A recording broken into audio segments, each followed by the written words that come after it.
Thank you very, very much for attending our seminar today, How to Manage a Time Shift. As many of you know, I've been working in this area for half my adult life and have published 2 books on this subject. One, Time Shift, The Experience of Dimensional Change and the Reality of Time. And I'm working on 2 more books that have to do with the areas of space and matter in relationship to time. During this period, I've been absorbing a lot of understanding and learning how to translate from really other dimensions of language and process to be able to bring forward this work. And I'm very grateful to the other people in my life who have supported that endeavor throughout these many years. In this seminar, we are going to be talking very particularly about our present situation on the planet.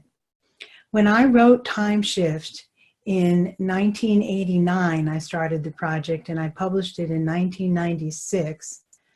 I was anticipating this time and honestly was feeling that there would be a window when very surprising, very unusual things would be happening that would throw us out of the box of our usual category of thinking and feeling. And that's essentially what is going on right now. So after the election, no matter what our particular disposition is politically, most people, I think, were quite surprised about the outcome. And there was a change in the way that people were perceiving their political and social situation. So what we have come to understand is that time is not something that is simply measured by a clock. In my work, we call the time that is measured by a clock time, and it's essentially a fixed deterministic measurement.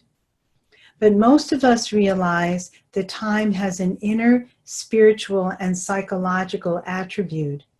And this is developed over a lifetime so that in a sense, each of us ingest and experience time very differently. We have our individual chronometer internally that allows us to feel and see and know where we are. And that understanding of where we are, that GPS, if you will, that sense of inner guidance, we call this a form of temporal orientation. So we have our individual temporal orientation, and then we have collective temporal orientation.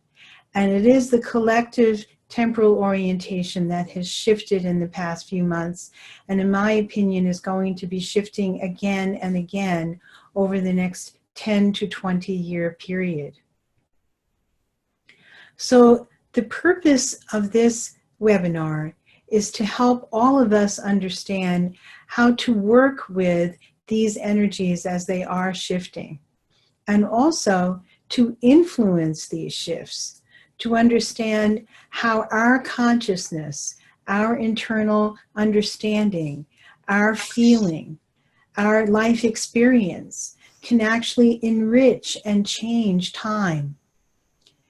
This fluidity in time is very real, and it has been over the years proven to be true by many physicists and other scientists, that the quality of observation to a given set of events can actually shift or change those events in different directions.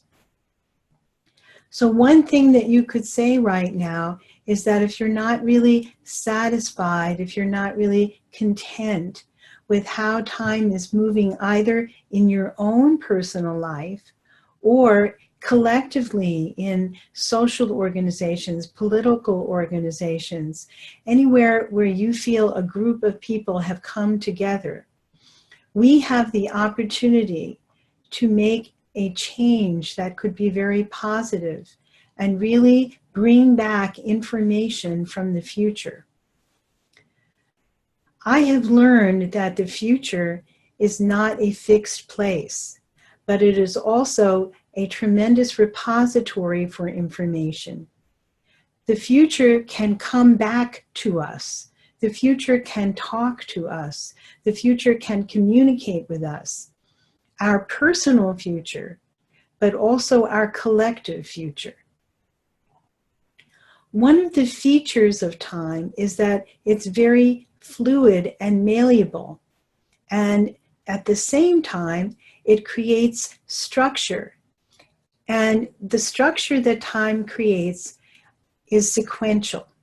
So when you think about a sequence of events, for example, that evening of the election, when everyone was looking at the television or listening to the radio and all the election results were coming in, we noticed that there were certain moments that were very powerful when we realized that the election was turning in a particular way. So there was a kind of fluidity that was taking place. And this is what we all experienced really on a global scale. And when that was happening and that fluidity was occurring, there were particular points that were more pithy, stronger, had more of a dynamic resonance. And this is what we call locator points. So in my books, I talk a lot about these locator points. We have them in our personal lives. If you go through the sequence of events of your life and you look at key areas where things have pivoted for you, where there's been a tremendous change in your thinking and your feeling, or maybe the circumstances of your finances, your business, your family, you'll realize that there are some very key locator points in all of our lives. When we come together with those locator points, they're like many, many different necklaces coming together from many, many different directions. And the locator points kind of form a cluster. And that cluster becomes a predominant influence. That influence, though, is changeable. And one of the things that we learn through doing the temporal work is that when we want to change something, we have to first of all go back and look at its psychological origins. And this is true in our own lives and also collectively. So for example, if you look back into your life and there's a locator point event that is very strong for you, I would like to invite you to go in and see what were the influences that were before the event. What were you feeling? What were you thinking? What was the predominant mood that you were in? And were there any clues from the environment that something very important or pivotal was about to happen? We get a lot of clues from the environment, and we call these things synchronicities. I'm sure all of us have heard that word. And synchronicities are really the future brain telling the story of the future to us in a way that our brain can translate and then develop patterns. So we're able to look at these temporal patterns. When something is about to shift, there's usually a pause. Think of it like music, where there are rests before the next phrase. Or when you're at the symphony and there's a momentum that's building up and you feel that momentum. And then finally you feel the next part of the music coming forward that you were anticipating, because there's a kind of feeling that is generated. This is what happens right before a time shift, but also there is a break. And that's exactly what we call them in my work, a time break. Something that creates a pause. And that is a very powerful, deep pause. And we can actually increase the intensity of the pause and get more value out of that pause by turning inward at the time that we experience this. So this is true in learning how event sequences are actually structured. But it's also true in this sense that when we are looking at our life, and I really want to invite you to do this during this course, go through a day and jot down all the important events that took place. Now, remember that events that are important are not always external events. They can be insights, they can be realizations, they can be even a very small, seemingly meaningless interaction that you have with another person, or looking at an animal, or looking at a plant. Because at that moment, there is that pause, that break in the sequence of events. You're pulled out of the sequence. And then you're able to see something that normally you would not perceive. So these details can be very, very important in understanding how the structure of your reality is actually forming.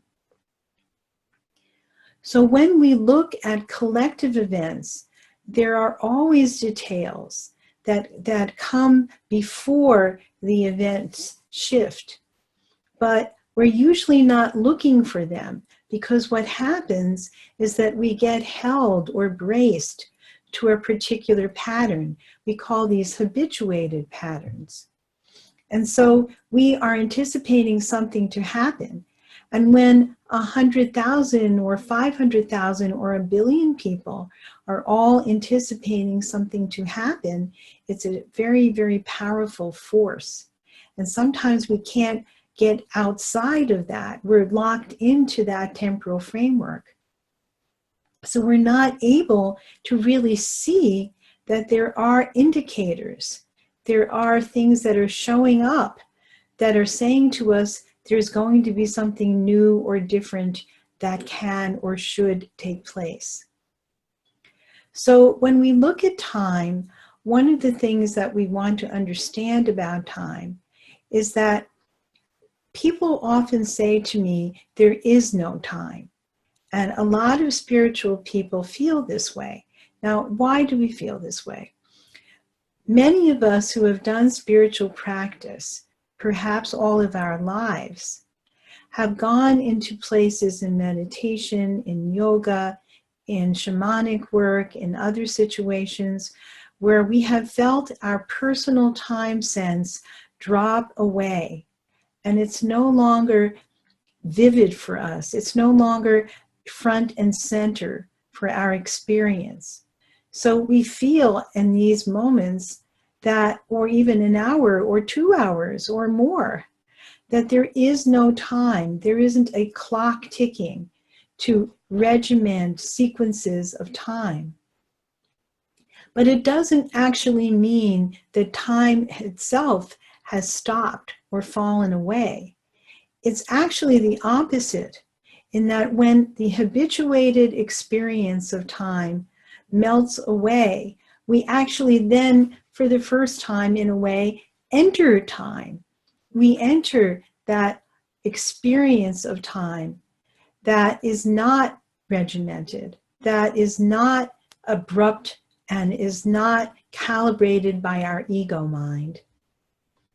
Now, it is true that for thousands of years on this planet, and probably other planets, indigenous cultures lived in this more natural experience of time. And even children, and many of us are old enough to remember when as children we would go out and play in the evening, and our parents would just say, have a good time. They would never worry about us, because we could go into our child level of internal time and be happy and peaceful and have fun there. And we weren't thinking all the moment that we have to be back at 8:10 or at 8:11. So this very regimented experience of time starts when we go to school. And this is really important, because the conditioning about time and how we have become habituated in time is making it difficult right now for us to experience the new kind of time referencing that is being offered to us. There's a whole new intelligence that is coming into this plane in relationship to time. And we have to be able to work with that in order to move into a higher state of collective consciousness. So this leads us to the understanding that there are different dimensions of experience. So many people, when we think of a different dimension, we think of movies that we've seen. And there are many of them that try to portray a shift in dimension, and in a sense, a shift in time. And I believe that all these movies are very valuable, even the ones that are more comedic or satiric. They do tell us things that are very interesting. I just saw something recently that I'll tell you about in a minute that illustrates that. So essentially what happens is that when we are in this other experience of time that is more natural, we no longer have to rigidify our thinking and our concepts to justify what is happening to us. We lose the need for self-justification of our experience. And that need has to fade because the higher vibrational dimensions don't operate from that operating system. It's literally true that we have an operating system. The beauty of working so much with computers at this point, compared to, say, the 80s when I started this work, is that most people didn't really have a reference point for the things that I was saying. For example, if I say the word download, everybody knows what that means. Not that I've used it in my writing, but we understand that information can come in from another source and you don't actually have to read it and make intelligent experience out of it immediately. It can rest in the buffer of your awareness. So all of the new information about the future is coming in. And I think it's very important to realize that although we learn through spiritual practice to bring ourselves into the present and to be willing to live in what is happening now and now and now, emotionally, physically, spiritually. But that rigid presence, that rigid present, actually robs us of our capacity to take in the future. And it is the future that is coming towards us. And the future is breaking up all of the things that we thought we held dear. It's trying to create new structures, new institutions, new ways of managing time. If we can come back to that more innocent, indigenous, internal reference point in the context of our everyday lives and feel the expansion that creates inside, which does create a feeling of more time rather than less time. I don't know about you, but I'm sure that most of us have experienced in our lifetime a tremendous speeding up and a tremendous increase of what we have to get done in a day. It seems that every year there's more things to do, more email to send and to receive, all different kinds of messaging systems, social media, conversations with people perhaps we would never ever have even conversed with before. So much information is coming into us. And it's very important, therefore, that that expanded value of time take place inside, because that's how that information will be able to be utilized. When more advanced civilizations want to communicate with us, they have to do that by slowing down the vibrational speed through which they are communicating. And that's why, even though it seems very fast to us what another advanced civilization might be saying to us, it's actually slower than how they would normally communicate. Now, that speed is also combined with a kind of data compression. And that's why a lot of my writing is so very compressed, even though I've spent a lot of my life trying to kind of blow it back up again. But essentially, the way that higher intelligence communicates is very quick. It has a completely different sense of time referencing. It's very dense. It's very compressed.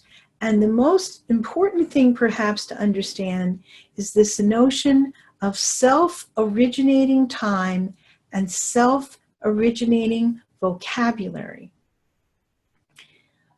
When we go to school, we learn vocabulary in different areas, and we master our education through that vocabulary. And rarely do we stop and think that perhaps there are intelligent civilizations that don't have to master standard vocabulary to communicate, that there's another way to communicate that is self-originating, where language kind of steps forward on its own and talks to us from inside.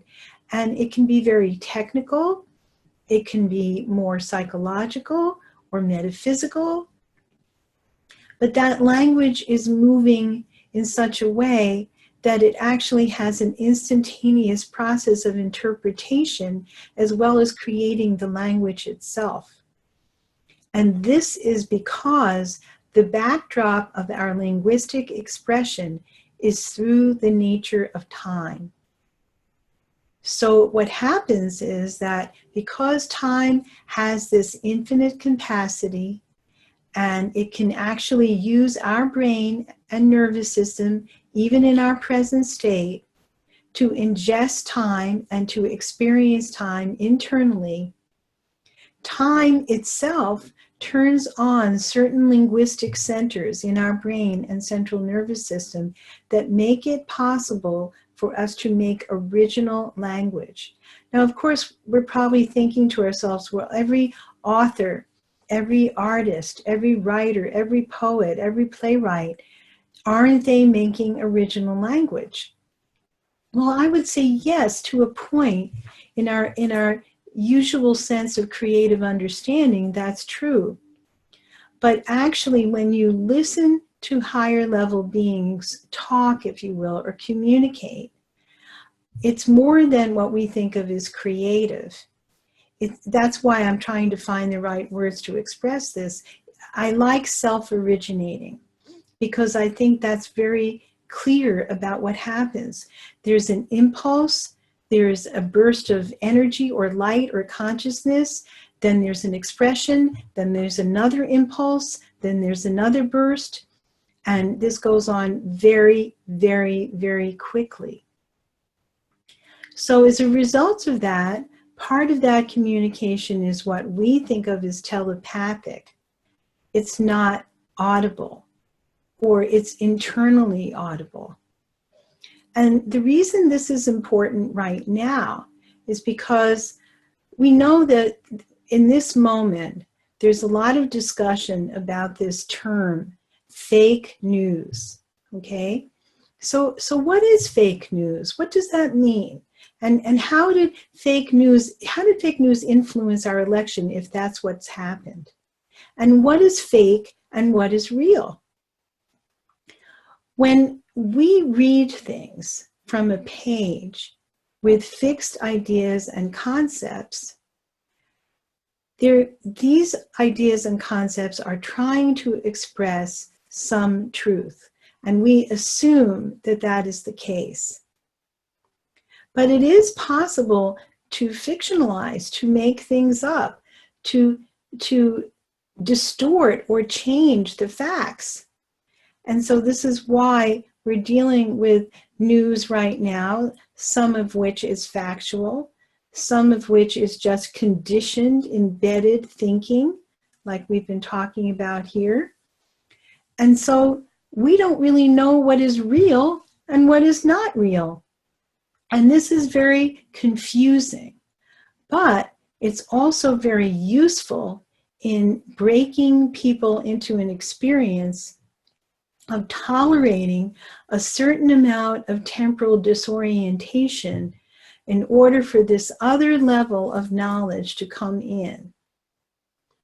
Because if we're held to our rigid beliefs, even if they're beautiful beliefs that have informed and helped humanity for thousands of years, but if we're held to these things, we can't actually find our way in this all-time shift of the temporal experience on planet Earth, which is necessary to move us into these higher dimensions.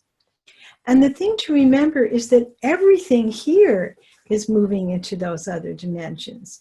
It's not just the people, it's the plants, the animals, and the climate, and everything that's going on.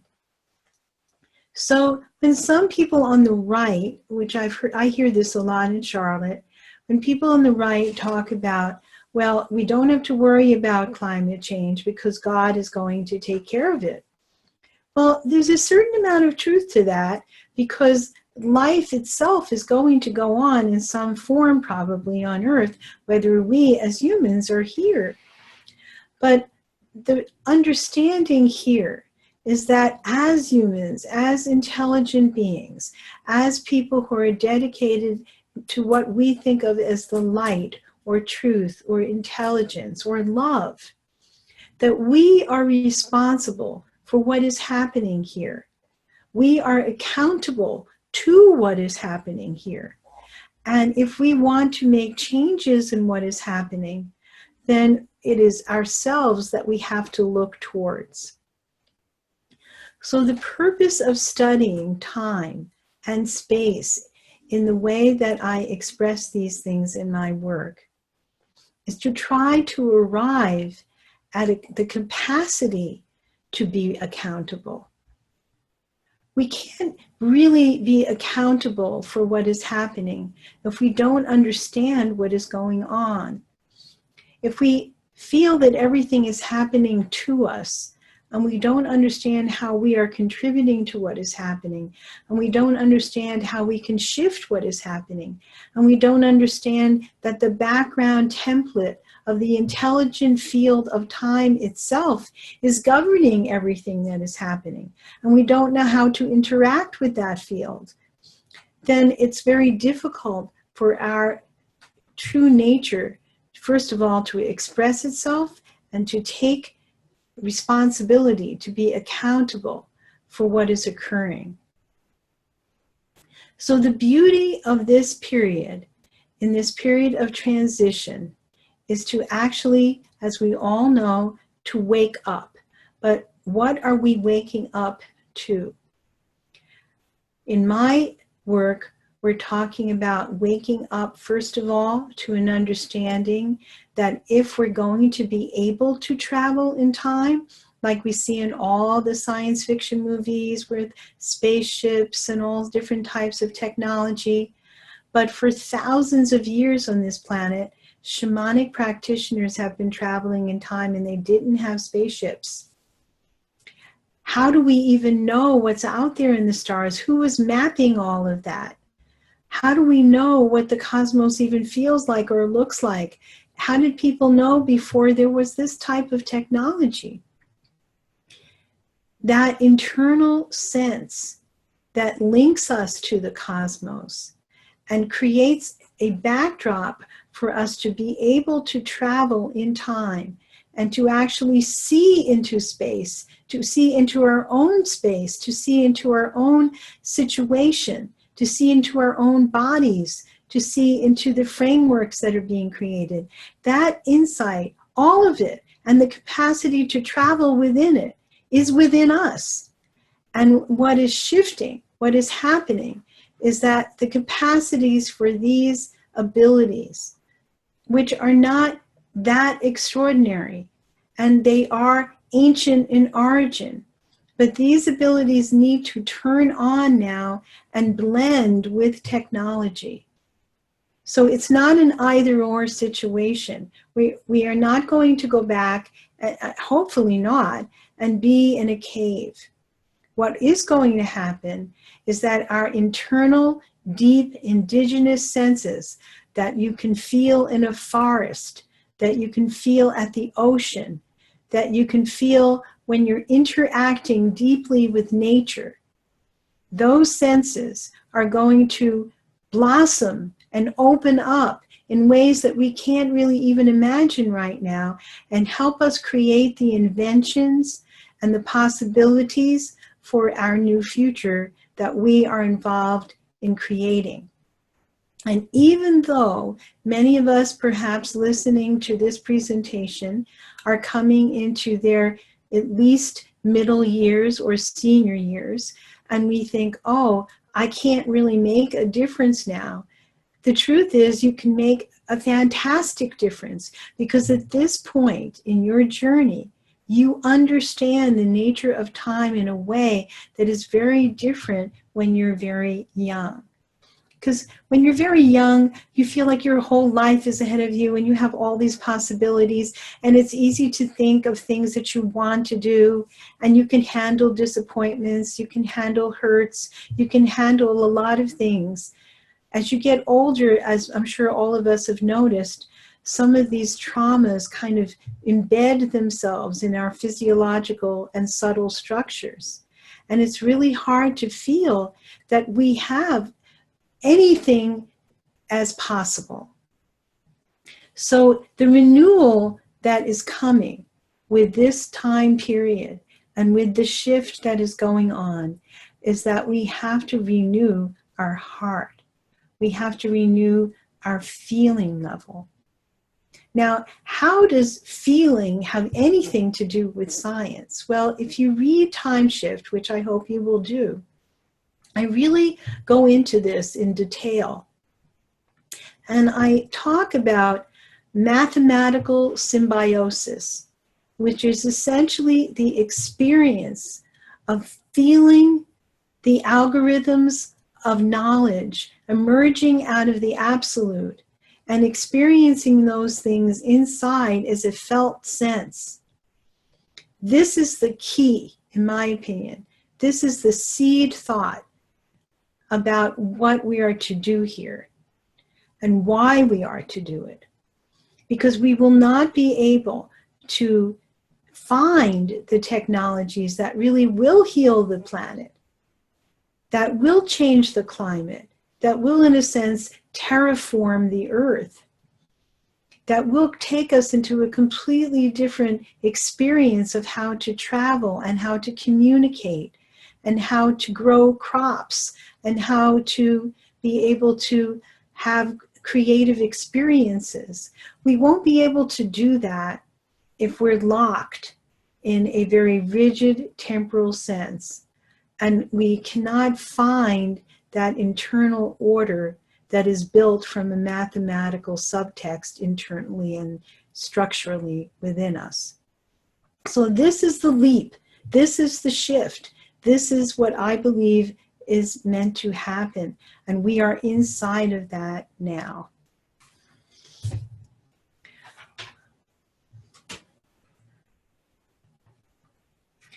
Okay, so if everybody would please take a deep breath and just allow yourself to relax and drop into your heart. Relax into your heart.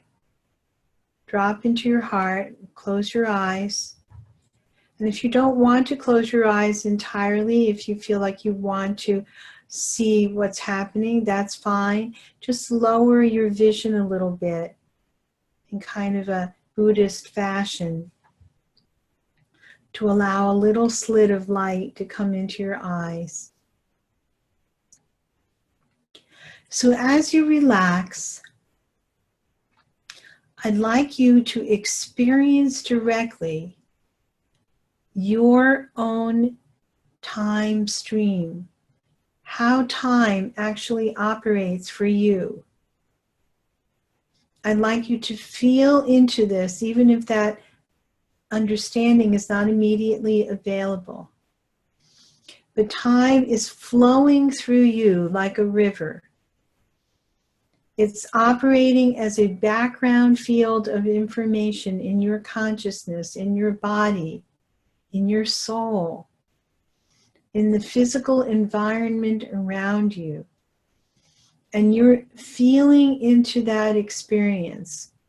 And you're allowing your heart to drop into that experience.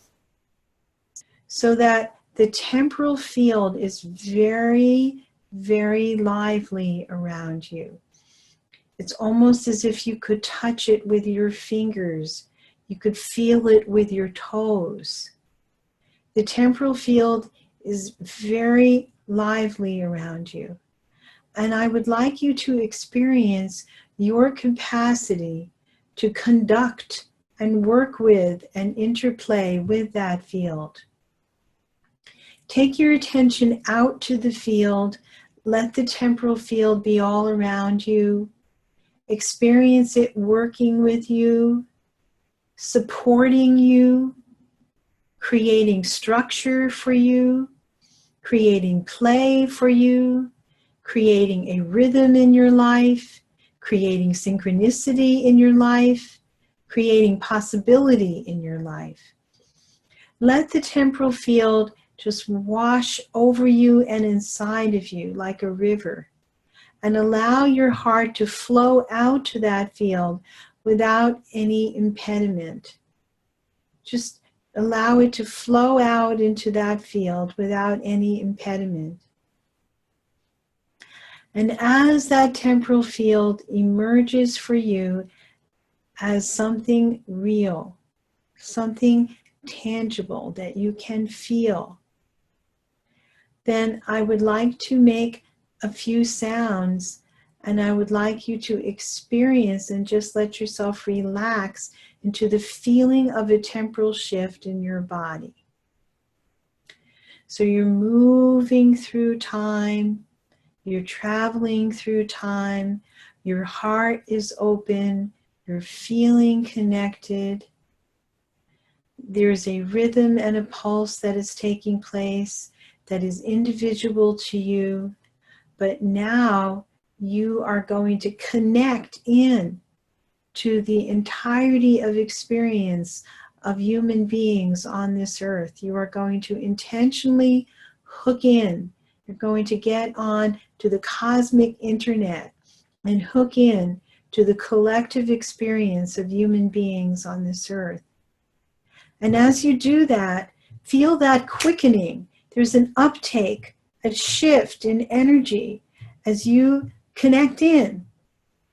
And so you're retaining your individuality, your internal perspective, your rhythm, your tempo, but you're quickening a bit and allowing it to flow in so that you can lock in with the other human beings and the intelligence of this planet. And for a moment, feel the network emerging.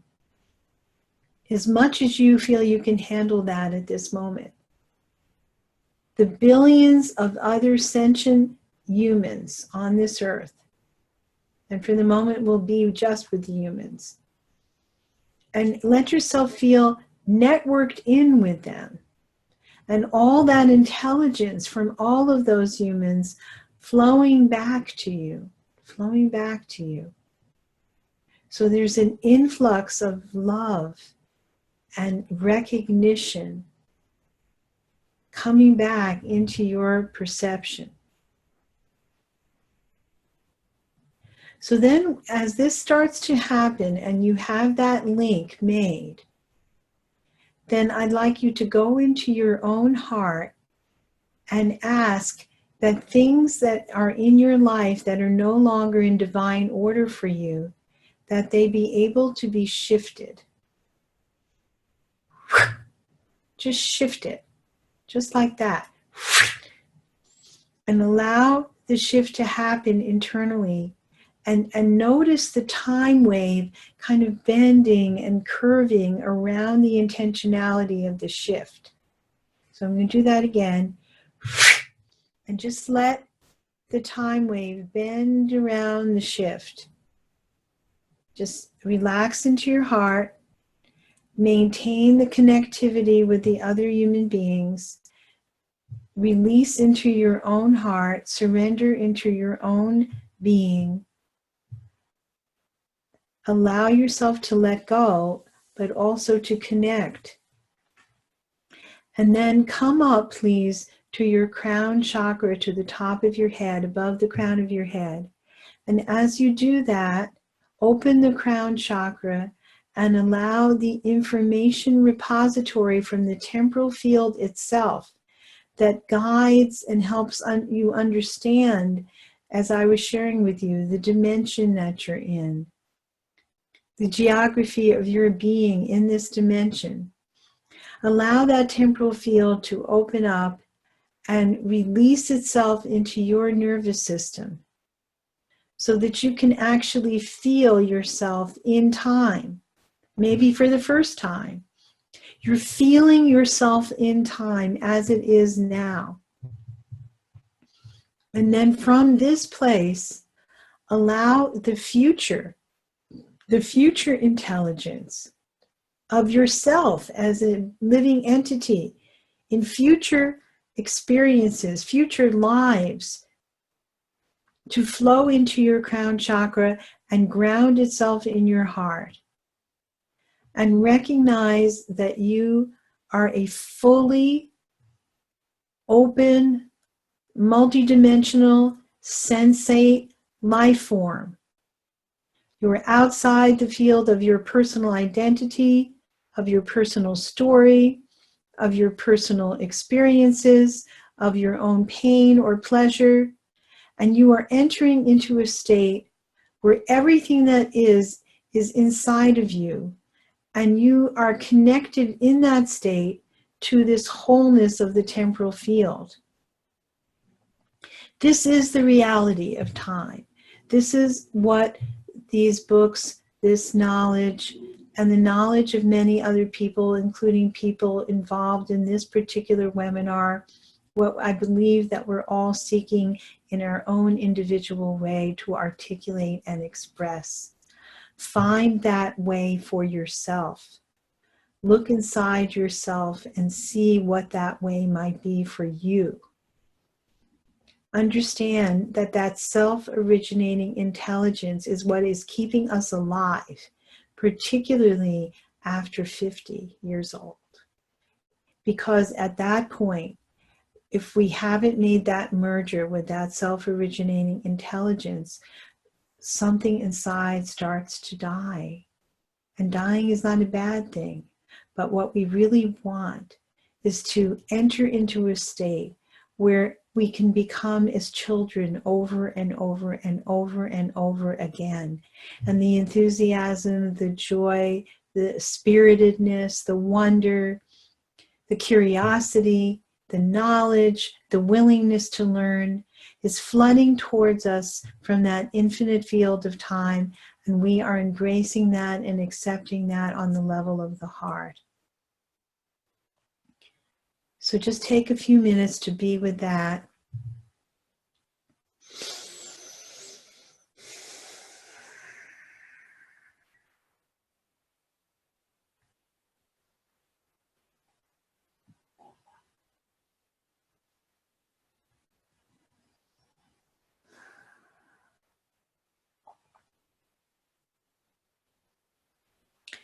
And I want to thank everybody for their kind attention to this call. We are about to engage in an incredible adventure of this course, which will consist in form of 10 evenings of teleconference and 5 webinars, this being the first. And we are going to interact with one another and try to support one another to enter into a new understanding of what it means to be multi-temporal beings. and to live in that state. And I will do my best to share whatever experience and information I have in this particular area of life. And I'm looking forward to hearing your contribution very much. And does anybody have any questions now about the course at all before we close this webinar? You can chat them if you need to. And you can also email me at janet_Sussman@att.net. I would highly encourage you to get my 2 books if you have not already read them. I'm going to, through this course, do my very best to elucidate all of the main concepts in this work. I've spent my whole life learning how to do that, and I hope to be successful in sharing that with you, experientially and intellectually. But it will be important to have the text. It will help. And I will also be sharing some of the new information from the other 2 books on space and matter as well. So thank you, everybody, very much for your kind attention and love. And we'll see you on the next class. Thank you.